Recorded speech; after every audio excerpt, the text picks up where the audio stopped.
So once I finished up with the tugs, I pretty much just started walking around town and seeing what else there might have been to capture.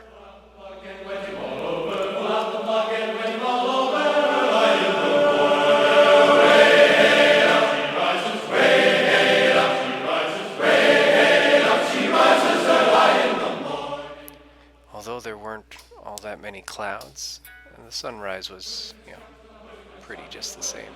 At least coming through the buildings and through the bridge here, it was just really nice. And then I got to the park, and I see this fountain all the time, and I said, I bet I can do some starbursts off of that fountain. In the morning, early in the morning, early in the morning, what shall we do with the drunken sailor? What shall we do with the drunken sailor?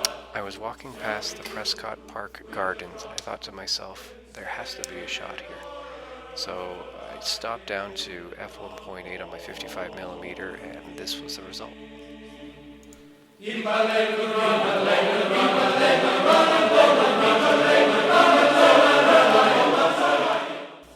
I continued just kind of wandering around through some various gardens and found this rose bushes growing on the archways, and then this interesting set of tree branches, and just some interesting architectural pieces as I was walking around.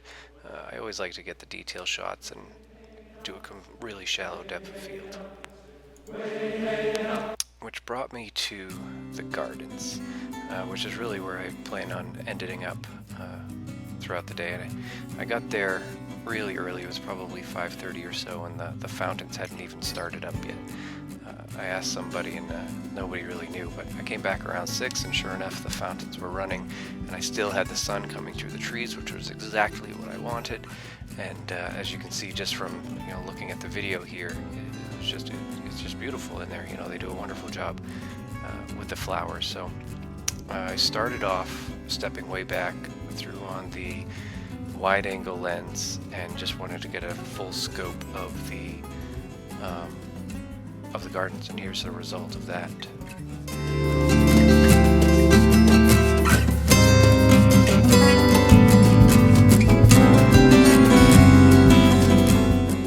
So there are 3 fountains that make up the gardens, and so I wanted to get all 3 into one shot. So I stepped up really close. This is actually right up on the edge of the fountain itself, taking this picture.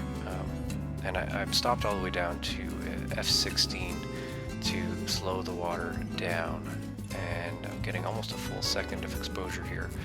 And the resulting photo it's not my favorite. If you look in the background, you can kind of see the bathroom, but I wanted to try the shot, and so I did.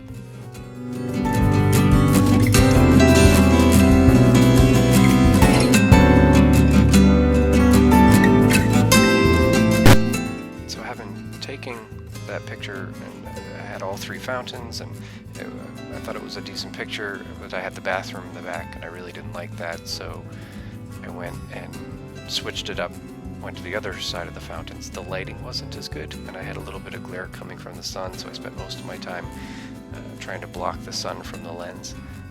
But the resulting picture is also nice. With the wide angle, you lose a little bit of the flowers, and you just kind of get this big picture, but still a good result.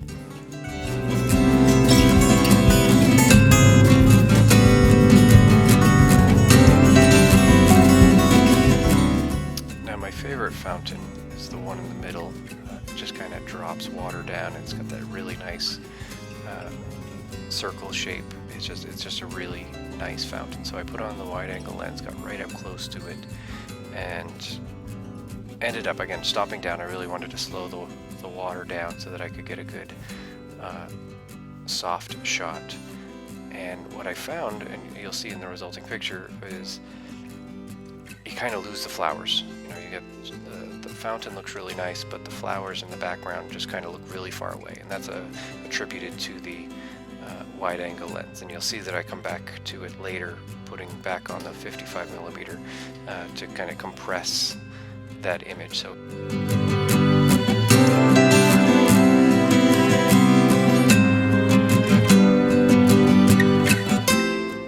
So I've now changed position slightly, put the 55mm on, and you're going to see the results of this in just a second. And really, this is a really good example of focal length and how it can affect your photo. And I actually talked about it when I was there, that I almost would have liked to have had 200mm and be able to stand way back and really compress it and make those flowers feel like they're almost on top of the fountain.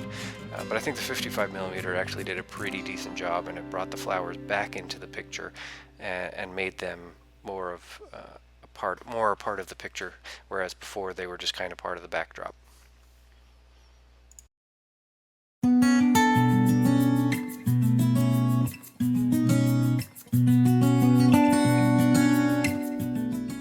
I realized partly by accident, as I was just playing around taking some pictures, you know, this turned into a kind of an experimental picture taking experience. I was completely empty in the park, and that never happened. So I just took my time and did a bunch of stuff. But what I realized was, when I was taking, and you can see the result there in the video, as I was taking these long exposure shots and it was slowing down the water, you could all of a sudden see right through the fountains on the ends, and I thought that made a really neat little picture. So that's what I was doing here. So I was all the way down to f16, getting a 1/6 of a second exposure. It really ends up being a pretty neat little shot.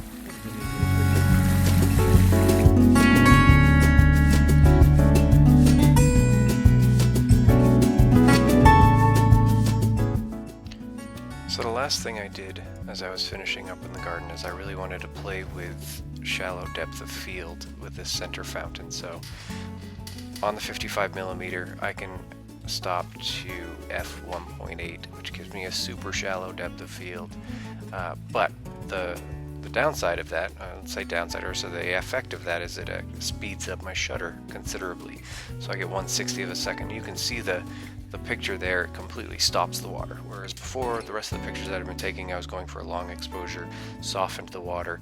I get a really hard water, it stops the water in air, and the result actually turned out amazing. I really liked it. I thought I would like the soft water better, but I actually turned out to like the two resulting shots better than any of the long exposures. I hope you enjoy them as well.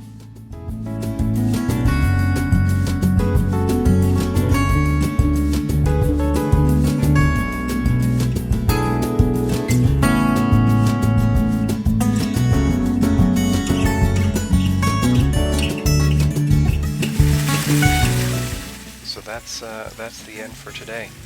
I hope you enjoyed everything you saw. Here's your little moment of zen that I usually finish this off with.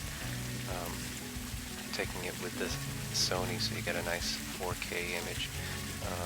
I guess we'll see you the next time I can get out. Thanks for coming.